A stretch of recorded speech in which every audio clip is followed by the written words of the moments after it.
Let it go, let it go. I'm not holding back anymore. Let it go. Are we filming? No?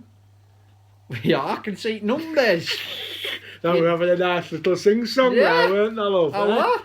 And it's quite appropriate what you were singing to, wasn't it, really? A little bit of Frozen. Yeah, the Disney... Is it Disney or is it Pixar or one of those? Well, I think it's the same thing, isn't it? Is it? Right. Well, it's a popular film, isn't it? Called... Frozen. And that's exactly what I was on the Bait-Tech Canal Championship final, which took place this weekend. Were you cold? I was cold, mate, and I had the added disadvantage of not catching a lot, whereas you caught loads. I won't go that far. Now, £10 of roach is a magnificent weight in anybody's book. Well, before we get onto it, tell us how you got on. Right. Well, to tell the full story, the practice for the Bait-Tech Canal Championship started with a feature that was shot on the venue on Friday. Didn't it? Yeah. We were joined, myself and you were joined by James Dornham, our Scottish friend. Clydesdale. And we had a lovely day, didn't we? We made a couple of short films. Yeah. Which we're going to share on the Pole Fishing website over the next few weeks. And we also did some filming during the day while we were on the bank, didn't we? Absolutely. Stop it. We don't make them kind of films anymore, do we? No. Not since we got raided. No. But anyway, no, we did. We made some nice films. We got some nice pictures for a feature. I sat on peg 229, which is one of my favourite pegs on the canal. And to be honest, I caught a shed load of roach. Big uns. Big stamp roach on casters. You know, really, really enjoyed it. You know what you said as well that day? You said, "I wouldn't mind this peg," didn't you? Yeah. This peg would do me in final. Didn't you say something like guaranteed frame if I drew it? I don't remember saying that. I think that I don't remember saying. I might have said that. I didn't say that. It's a good peg, isn't it? It's a great peg. It's a fantastic peg. Yeah. But if you could have picked one peg in the final, what would it have been? What were you on? 206. 206. Is that what you'd have picked? Yeah. Why? Because it's solid. Is it? Yeah. Why? It's even because you managed to frame off it, yeah. Come on, sorry, I've interrupted. So, yeah, 229. Great, lovely days fishing. Absolutely fantastic. James caught a few, didn't he? You caught You had loads. a nice day, didn't you? You know, tried to catch Percy the pike. Didn't happen though, did it? No. But, yeah, nice day. And then that night we went out, didn't we? Oh, well, we had a lovely night, didn't we? I won too many. I'm going to tell you something you don't know. What? It's true and all. What? I might have been a bit spewy Friday night. No!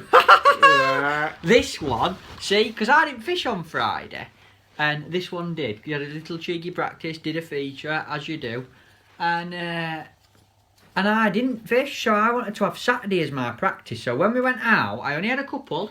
You didn't. You gave ball I only had a rake. couple, and then I were on top bottles, and I were in bed early. This one were pouring them away like they were going out of fashion. I were in bed early. That one. I went to bed same time as thee. They were that pissed I couldn't remember. No, well, anyway, he were ailed up to eyeballs, I'll tell thee now. When I got up Saturday morning at 7:30 to go fishing, I went and said thank you to your mother, and I were gone. Hey, you better just clarify that. What were you thanking her for? For having me. She had me stay at her house. That's all right. Yes. Anyway. And anyway, this one was still in bed. Yeah. And Clydesdale. I really go up, but then I thought I better not drive. No, you can't drink and drive. Because you know it's a bit early, so I thought I'll let it just have an hour or so and have some beans on. Had some beans on toast. But it was a great night. I went out with a lot of my old friends and your old friends and everything. Tom, Yates and Monty and Clydesdale. Lovely evening. And Saturday, you know, I fished for a short while on Bloodroom, caught a few fish, but it was apparent that all the fish were in the 190s and 200s, wasn't it? It was apparent that was where you were going to want to draw, wasn't it? Other than, obviously, around the top end of Scrubfield, 229 area. Well, you know, we actually went down, didn't we, and watched the weighing on that, and they really, really struggled in there from pegs sort of 229 upwards. So we decided to take everything to the right of 229 out, and that's when I realised I didn't want to draw 229 come the day of the race. And what did you pull out? 229. Yeah. Oh, the peg that you wanted. I thought we had been through this. I did not want that peg. Right. Anyway, but in all seriousness, I did fancy catching a few fish off it. I thought I'll catch a few on bloodworm early because the match the day before where they'd all struggled, there was no bloodworm allowed on that match. So I thought I'd catch a few little roach and perch early, some quality fish later on casters. But it wasn't to be. I'm not going to make any bones about it. I caught very little on bloodworm, only tiny perch. Yeah.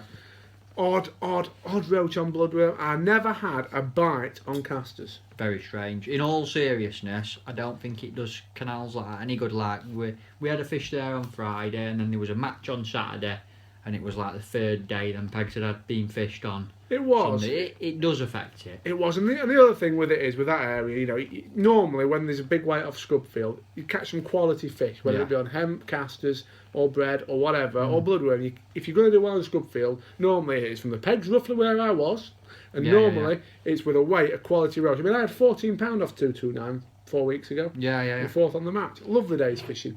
But them fish are the same fish that are targeted when anglers fish the water without bloodworm, because you don't catch any perch on bread or casters or hemp, do you? No. So I'm guessing the fish that were caught the day before, you know, were them sort of stamp fish I was hoping to catch on casters. So it wasn't a great day, £3, but I was delighted to see a very old friend of mine, Chris Greensides, lift the trophy. And he did exactly what I've just sort of talked about really. He singled out them quality fish on bread and casters and hemp, and he won the match with a cracking weight of £10.10. And I'm really glad he did, because he beat somebody by 2 ounce who I don't really like. Who? Ginger kid. Battered him. Simon Willsmore? No, Matt Godfrey. Ah, that's not very nice, is it? Come on, mate, how was your day? Well done. Runner-up. Bait-Tech Canal Championship. Runner-up. I know. I were pleased for Chris as well. He made the decision not to bring any bloodworm, as he explains in the interview we've got in a few minutes. But I had a nice day, mate. I drew 206, so I didn't draw it. Sean Wright drew the peg for me. So I was holding the draw bag, and I didn't want to get accused of keeping one up my sleeve, you know. Yeah. So he drew my peg for me, 206.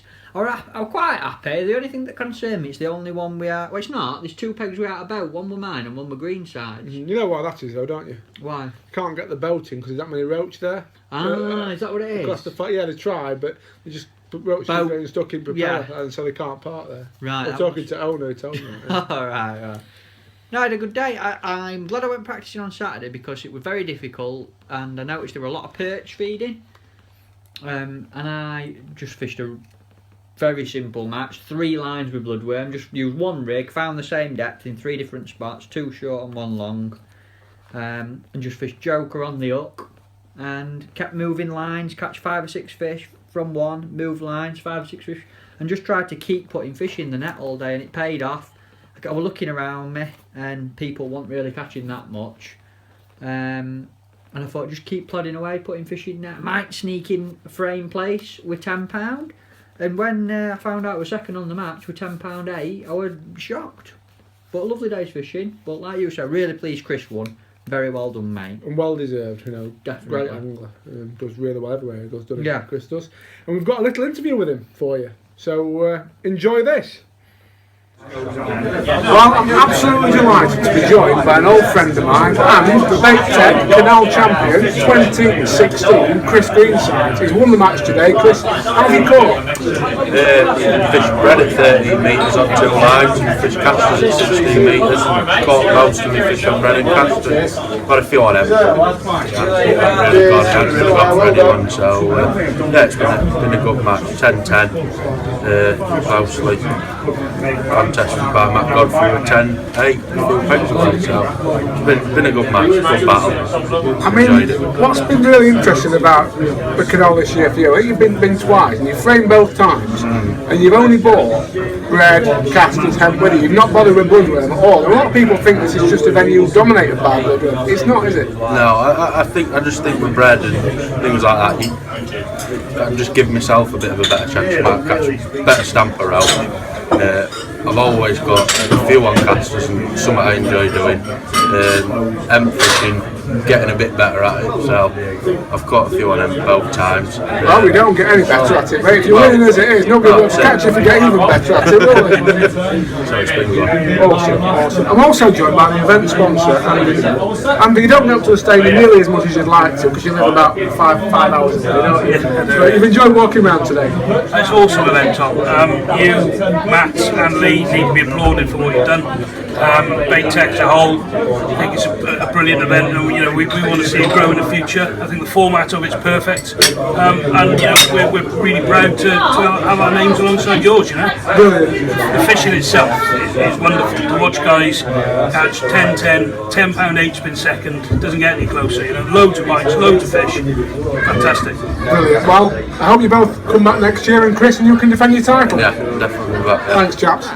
Despite us moaning about the cold, we've had a few glimmers of hope that summer might just be on its way, haven't we? We have. Can you believe that yesterday I went out with Des Shipp and he caught £140-ish of carp on meat? Crackers. God's honest truth. That's he fished crazy. meat and caught £140 On the pole? On the pole, fishing through the water. Plummy neck. Now, I don't want to give too much away because it was actually for a feature for a forthcoming issue of Pole Fishing magazine, Yeah. the May issue. But Des actually saw it happen at Viaduct last weekend. Right. And he says, being as we're after spring-like features, let's go and do something on meat fishing. I'm like, well, you might catch a few on it, but I don't think you'll catch that many. But it just goes to show how little I know and how much Des knows, because he went and caught £140 on meat at Moorlands. And I even got a little clip of how he did it. Well, just hooked another fish on meat. This is something that opened my eyes up over the last couple of weekends at a place called Viaduct. It's absolutely freezing cold, and there's been a load of fish caught on meat. So I brought you today to Moorlands Farm, and it was -3 on the way up here this morning. It might look nice and warm now the sun's out, but believe me, it's been absolutely freezing. And I can't believe how many bites I've had on meat. And the water, you can probably see that fish between 2 and 3 foot down, so it's really clear. But the most important thing is I'm not cupping it in. I have got a little pot under my pole, but it's a waste of time. The most important thing is pinging it with a catapult. It took probably about an hour to start catching, but now they found the bait, and I've actually had another line with maggots, and it's nowhere near as quick. Big F1s, I've had some nice carp, all on Moore's Pool at Moorlands Farm. Let me put that one back, because it looks like he's just about to knock me out. But the most important thing is, like I said, is pinging with a catapult. Just 6mm meat straight out of the tin, not done nothing with it. I've got a nice big long hook length. So that's me hook where my fingers are, and that's my first shot. And this is how I used to fish Moorlands years ago for big carp, was have the shot away, so you get that last couple of feet, a real steady drop. Just get me meat, just squash it a little bit, which helps the hook pull through, like that. Not put nothing in my cad pot. Fishing 14 metres a day because obviously it's very, very cold. Get out. I'm just flicking past, just flicking me meat past the pole tip a little bit. I've got a little 4B14 chanty on. Got 013 main line, and I've got 011 bottom to a 16 PR434. Like I said, the most important thing is pinging it with a catapult. So I've got like 5 bits of meat. I'm not bothered about it, as long as it lands within a couple of feet of me float, maybe 3 feet of me float, I'm not bothered. But believe you me, it's made a massive difference, and it's certainly opened my eyes up over this winter. There we go, bite straight away. Incredible.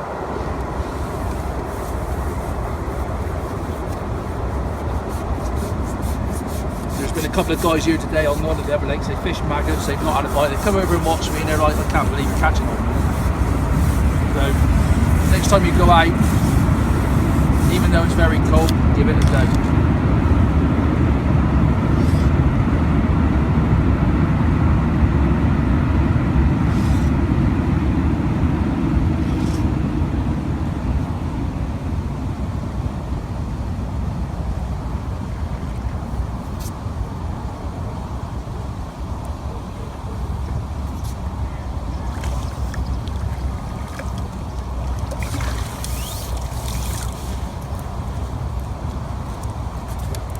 Unbelievable day that was. It looked awesome. And if you want to see the full feature, the exact details of how he did it, how he fed, you know, it looks a simple method, but there's so much to it in terms of the bait he chooses to use and how he chooses to feed it. And you've got to check out the May issue of Pole Fishing out the first week in April. talking of summer features, I've been on one today with our good old friend Adam Richards. Oh, I haven't seen him in a while, old Adam. He's alright, he's keeping well, you know. Is he? Yeah, he's a bit loved up though. I know. Keeps I talking know. about this girl he's got. There's something wrong with him because he used to be a player. Player! Did he? Did he? I don't know. Yes, you do. I don't know any of these details. And anyway, he gave a lovely He little didn't tip. really, by the way. I'm only kidding. He He used to play fish, didn't he, a lot? That's what I meant. A lot of big carp. Yeah, poker was his game. Yeah, Carry and on. football as well sometimes. Yeah. Monday nights, I think he used to play football. Yeah, yeah. And he gave me a right good little tip. You know, we were talking about, I tell you what it was, they were a golden tench topped today. We've been to Aston. Yeah. Aston Park, up near Sheffield. And golden tench rolled. And he was like, oh, I can't wait to dob a few carp this summer. And he says, have I showed you my little thing for dobbing? And I was like, no. I says, here, look at this. And he, well, I won't tell you what I'll do. I got a little video of him doing it. And what was it then? Well, it's here, in this little video, with Adam. A little summer tip. And so we'll leave him on this note. Why don't we? Why don't we leave him with thoughts of summer, sunshine, big Big nets of carp. fish, roach everywhere, bream, chub, Chopworm, barbel, casters, barbel. maggots, meat, corn, It's margins. coming, folks. It's coming. We're in February. We're nearly through February. Then it's March, and that's spring. Enjoy. Right, I'm here today at Aston Park Fisheries. I'm just doing a little feature for Pole Fishing magazine about all the different things you can do with maggots. So this is a little tip for dobbing them big fish that are cruising in the summer. Most people go for meat, but personally, a nice bunch of maggots does it for me. So here you can see I've got a pile of dead maggots, 10 or so. Pinch them together, open your pellet band up, squeeze them all inside of there. Before you let go, pull it out. Nice big bunch of maggots. They sink really, really slow. If you kill them using boiling water, you'll get some white maggots that float. Keep them for the hook. Your hook bait just sinks them. Can't find it irresistible. So if you want to read more about this tip and any others that I've got, keep your eye out on Pole Fishing magazine.